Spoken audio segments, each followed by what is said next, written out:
Well, good morning, everybody. She's day 3 of the pea and canola harvest. But Mom come in yesterday and she said the one auger in the grain tank won't turn. That was this one. So these two big, I'll back up. So those two big gears drive the augers in the grain tank. This drives the unloader, I believe. I don't know what the hell that drives. Probably drives it all. And then that's just the idler. So anyways, no big deal. This chain had popped off. But always you have to understand there's a reason why. So originally I thought, wow, I mean, maybe it was just a fluke. The chain was too loose, blah, blah, blah. But then I got looking, this bolt was gone. So this arm goes up and down, and that's what engages the unloader belts and the funny thing was, we kind of had a problem with the unloader belts staying on, but we had got everything. See, this whole side of the combine was shaking pretty bad last year, if you watch back to those videos. But we got all that fixed. We got the bearings fixed, most of the guards and stuff welded back up. Everything had stress cracks in it. So, I mean, you know, this combine's got 4,000 hours. It ain't no spring chicken, so some of this maintenance is definitely required. But I have a feeling this bolt was probably the source of the issues over here. So the bearing was the source of the issues over there, and the fact that it had cracked up top there on the frame. Anyways, Mom will get at her today. The wind is blowing. We had a tiny little bit of spits of rain last night. But as you can tell by the sunflowers, the wind is up. It's going to be 19 degrees today. They only got about 200 acres of, 210 acres or something of peas and canola left to get. So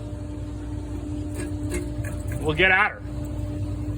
Okay, well, that's the crew heading out. So it's funny, undeniably, my daughter is less of a clean freak than my son. And I got the pleasure of filling up both the combines with fuel today. And my daughter likes to ride with my dad, and Buddy likes to ride with his grandma. So in Buddy and Grandma's combine, the floor is swept, Buddy's toys are lined up, the window cleaner is in its own bin, their cooler has their snacks and stuff in it. It's very nice. Windows are even clean. In Papa and my daughter's combine, it's a complete disaster. There's stuff everywhere. There's toys, there's like food on the ground, there's like she picks the flowers for him, so there's like flowers all over in there. But I guess to each their own, I guess. Something interesting to see. We definitely were very blessed. The kids can spend as much time with their grandparents. I can spend as much time with my parents. Very blessed to have this farm atmosphere.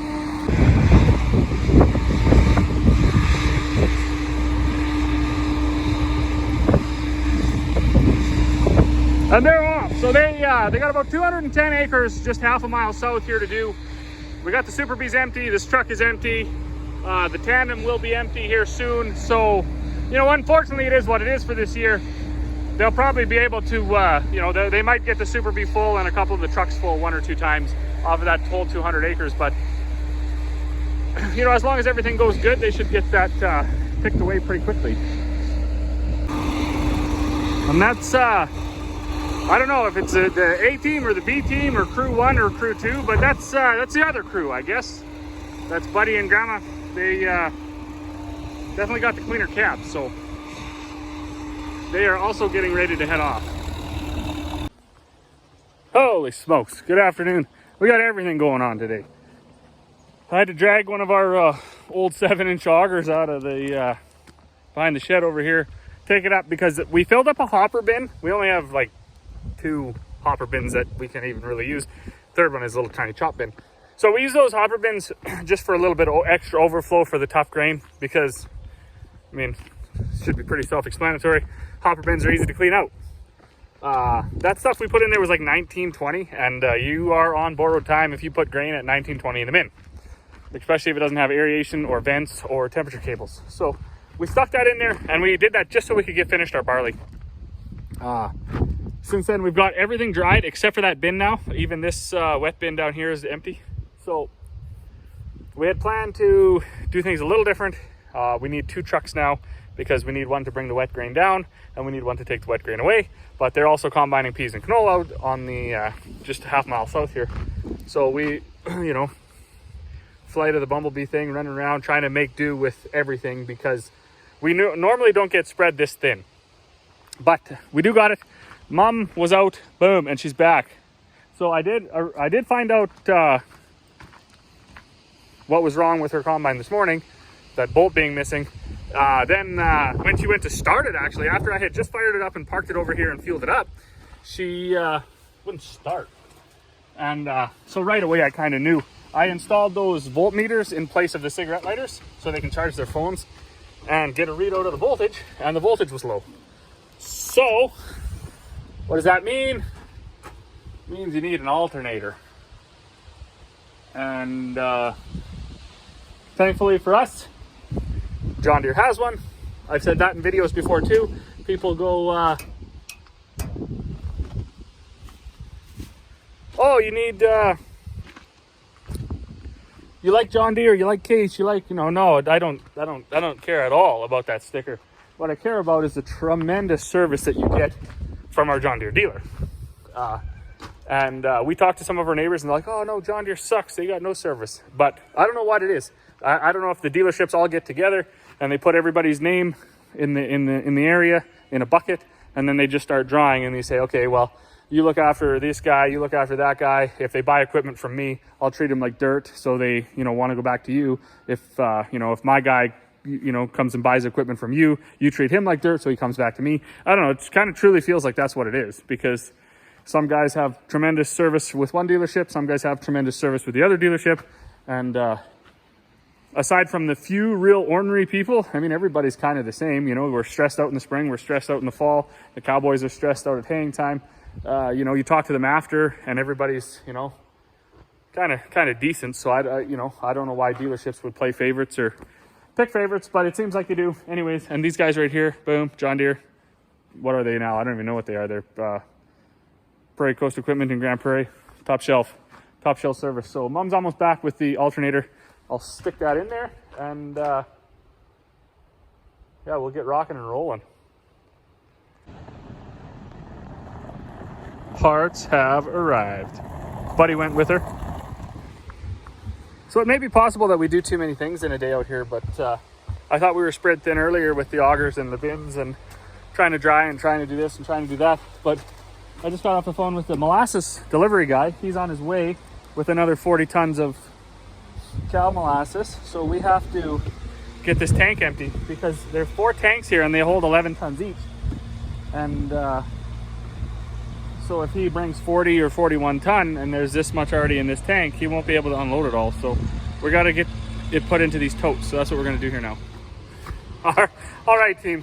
Unfortunately, you are going to get to see absolutely zero, unless Mom takes some video, which it will be doubtful, of the actual combining the pea and canola mix. Sorry about that. I guess next year's only around the corner, so I'll probably see it then.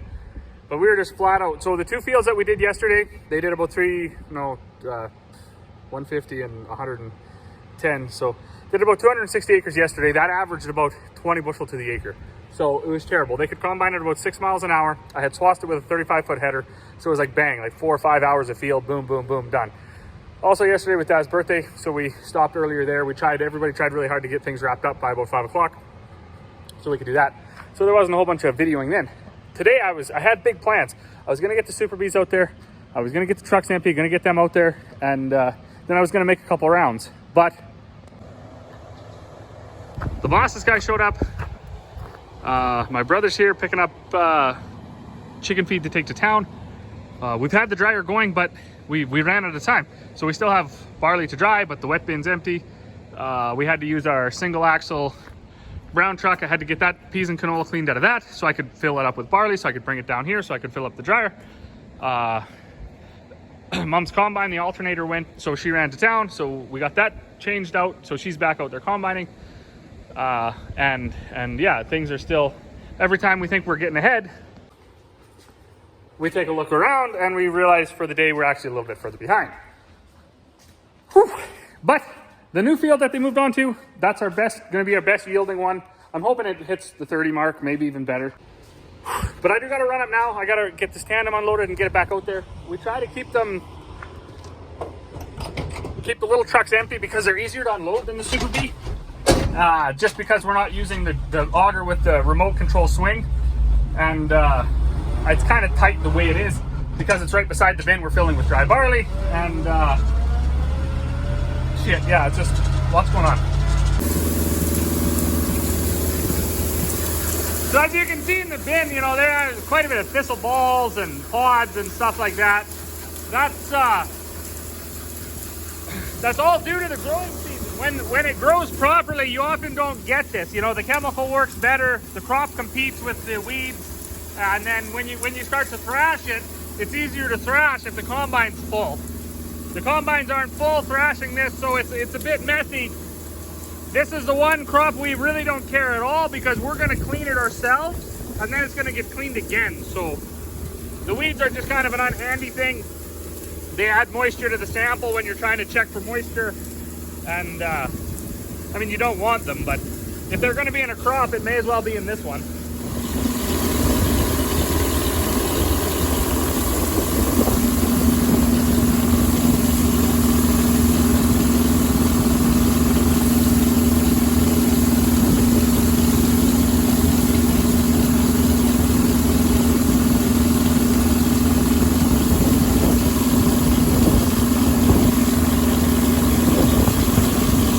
So it is now 2 in the morning, and we are still flying at her. And why are we flying at her? That is why. That canola is testing about 7.2. Dry is 10. If you're going to store it for a long time, kind of around 8 is a better idea. But this is right off the field and it's dry. As far as yield goes, I have no idea. This is the 5th truck so far. I've lost track of where they are in the field. We did move back to the big bin, so we're gonna fill this 12,000 and then we'll move over to that 10,000. But there is some rain in the forecast, and it's so dry now. We had like crazy wind today.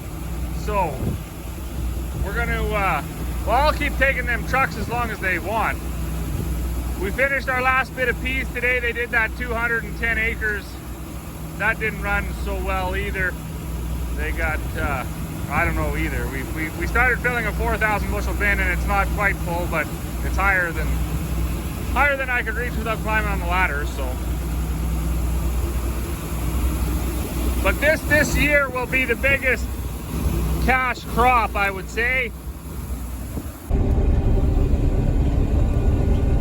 Alright, so it is 3:30 in the morning. Dad's over in the 9750. He's giving her still. Mom actually just went to bed, so we figured it probably wasn't the best plan to have everybody up for 24 hours, so me and Dad are gonna fill the trucks, fill the combines. And who are we kidding? We're probably going to keep going. So, and yeah, this is why it's a pretty good swath of canola.